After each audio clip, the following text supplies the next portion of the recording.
Hello and welcome. I am Dr. Lara May, a clinical pharmacist specializing in functional medicine, as well as a certified yoga teacher and Reiki master. I run a truly integrative health coaching practice encompassing functional medicine lab testing, yoga and meditation, and a sprinkling of Reiki energy medicine. Join me here on Light Body Radio to break through your health plateau and come into alignment with your natural vitality.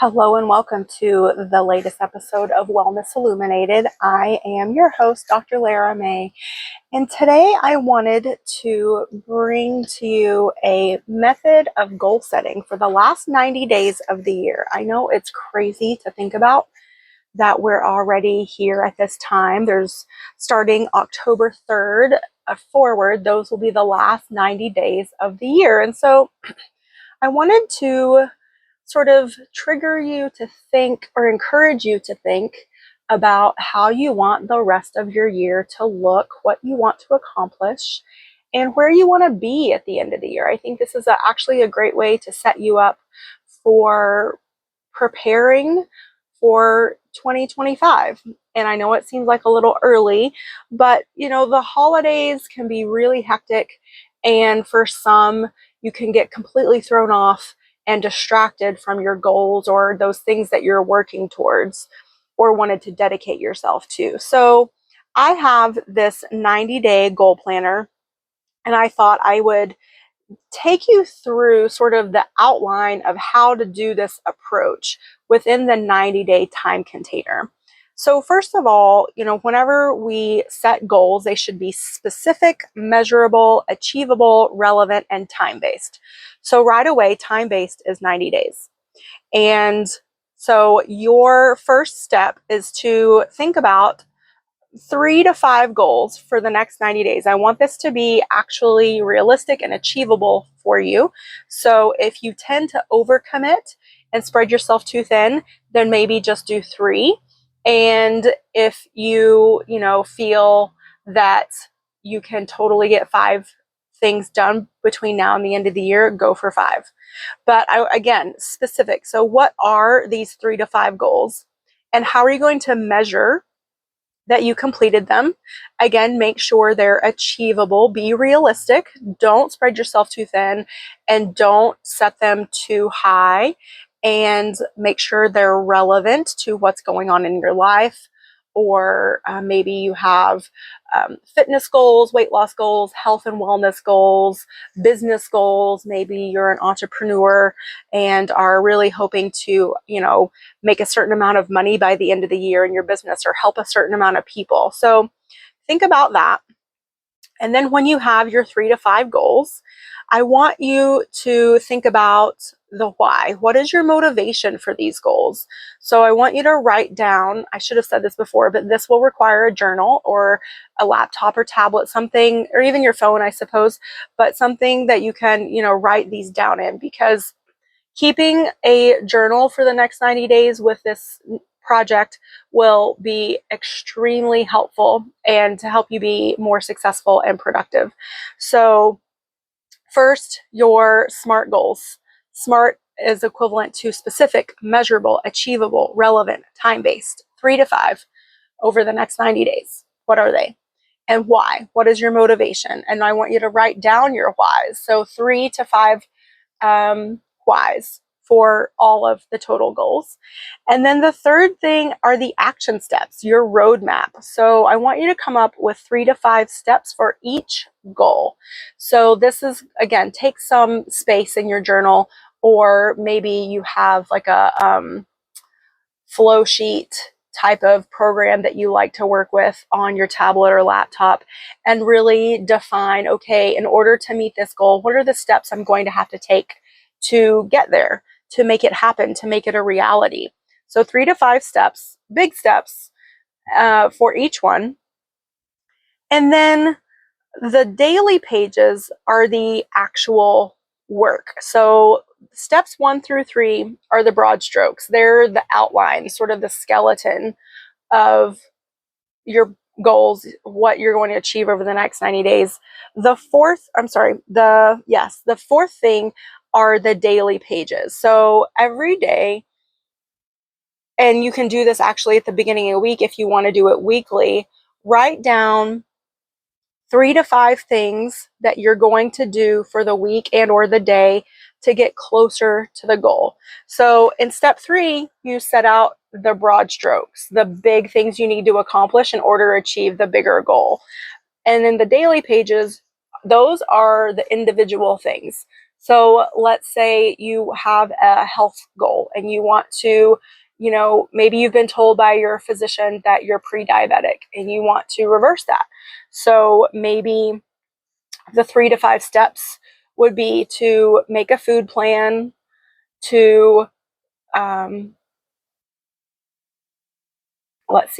think understanding the food plan, like understanding where you are now. So that's really important.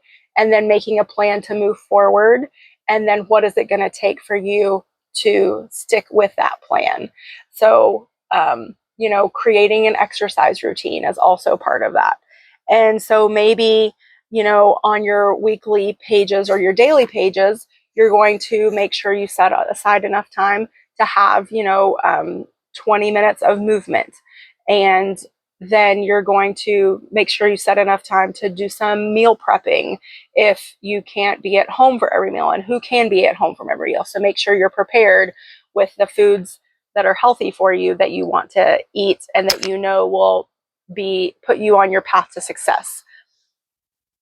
And then from there, once you have the things, then it is time to do the time blocking. So looking at those, 5 things to do, for example, now you in your planner and or, whether that's electronic or paper, you set aside the actual time. You look at your day and you say, okay, well, when can I fit this in?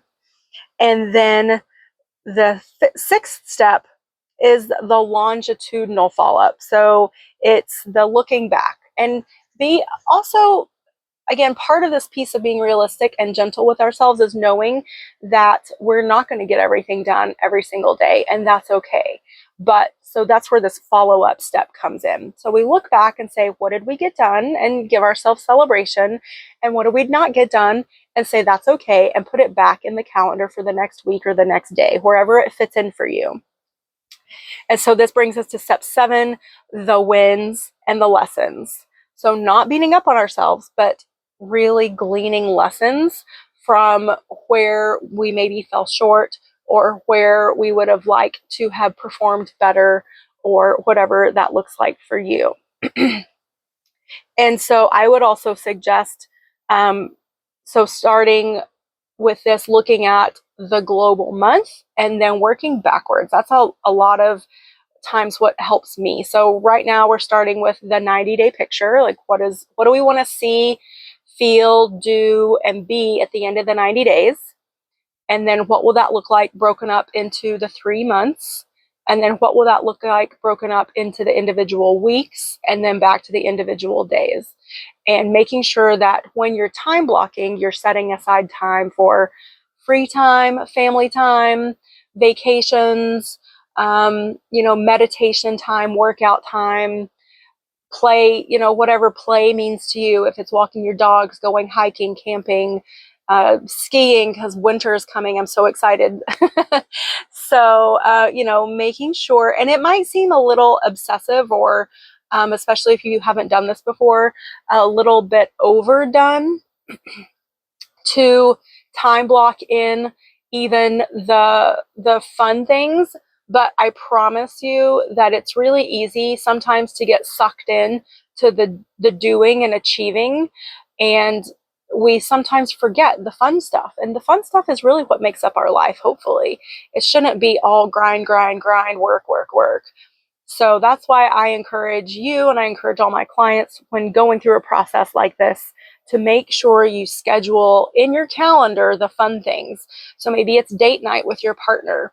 or maybe it's a family night, maybe it's a family movie night, or again, like that camping trip, even scheduling time outside of your house, outside in general, making sure you're getting enough outside time, especially as we move through fall and then into winter. It's really important to make sure we're still getting outside and getting proper sunlight exposure.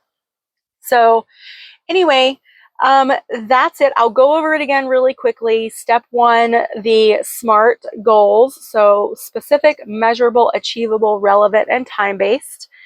Step 2, the why, your motivations. Step 3, the big roadmap, and coming up with 3 to 5 steps for each goal over the 90 days. And then the weekly and daily pages, so the smaller steps that you need to take. And then the time blocking, the reflection for when you're in it and you didn't get it all done, and that's okay. And then celebrating your wins and lessons. And again, looking forward, always looking forward, because that's sort of how we get to, point A to point B.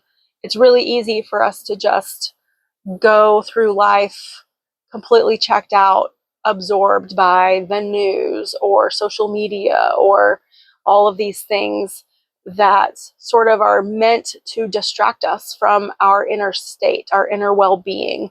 But I feel like, and I think this is what I've discovered so far in this life, is that the more that we have time to really cultivate what lights us up, what engages us, what fulfills us, and focusing on that and tuning out these extra things that really just don't matter. I mean, yes, it's important. Maybe, I don't know, I think this is even debatable. Is it important to know about what's going on in the rest of the world? Some would argue absolutely yes. And others would argue, well, if you can't do anything about it, what's the point? So whatever that is for you, no judgment.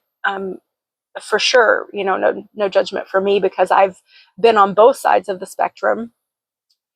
And the most fulfilled and happy in life I've been is when I'm working towards a personal goal and I show up happier, I show up more fulfilled, I show up more presently and not distracted, and again, involved. And I think that is a positive feedback. When we are more connected, then we do get more involved, and then that's how we make a difference in the world, is taking that engagement from our personal lives out into the world. And so I think it's important to disengage. And so while this exercise is taking you through a personal engagement, hopefully it is also taking you through a disengagement from the things that don't matter, and from the distractions that we're inundated with all the time. So again, October 3rd is the day 1 of the last 90 days of the year. And so if you are thinking about joining me on this journey, then I would say go ahead and start brainstorming, prepping, journaling now, gathering all your tools. And then October 3rd is day 1 and we start. So I invite you to at least explore and think about, what this would look like for you. And maybe it's not for you at this time. No judgment, no big deal.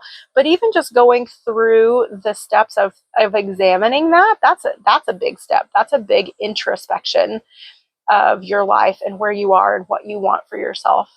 So I hope this episode finds you well today. You can listen to this as many times as you want. It's a short episode. I went through these things pretty quickly, but multiple times. So you can always obviously pause or re-listen. If you have any questions, or if you want me to do some check-in and accountability episodes, I am totally happy to do that. And I encourage you to head on over to my website, drlaramay.com, to check out the different membership options that I have available, because within those containers is where I can help personally coach you through these steps. And even in the group coaching setting, that's when you can get some more personal attention. You can talk about your individual goals and challenges, and I can help coach you through them. And then whether it's a health related goal, I have a specific membership for that. Or maybe if it's more, you're open to some Reiki, energy healing, life coaching, I have a separate membership for that. And right now we are in the midst of the fall detox quarter of the seasonal detox membership that I have. So all of those are available. They're open enrollments. They're rolling enrollments. You can choose to join and pay for the year. You get a little bit of a discount. You can pay by month. You can even pay by quarter. Whatever works for you. There's no commitment. You can quit anytime if it's not, resonating with you or vibing with you. So I encourage you to check that out. And again, I hope this episode was helpful and finds you well. And we will see you in the next one.